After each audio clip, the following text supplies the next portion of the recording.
Apakah hukum semayang pakai seluar yang kena najis tapi kita tak nampak najis? Kena najis tak nampak, dia panggil najis hukmi. Najis hukmi tetap tidak sah buat solat.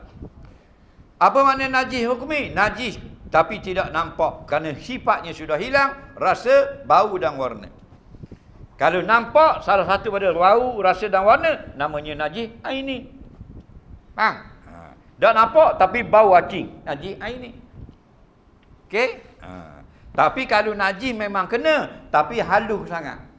Contoh, dia tengok anak dia kecil, dia pun elok lah. Netik halus je. Kalau tengok dengan mata tak nampak halus sangat, tapi kalau tengok di jabat kimia ada. Boleh kesang.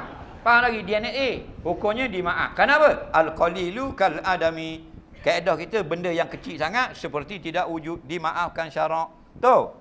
Soalan seterusnya.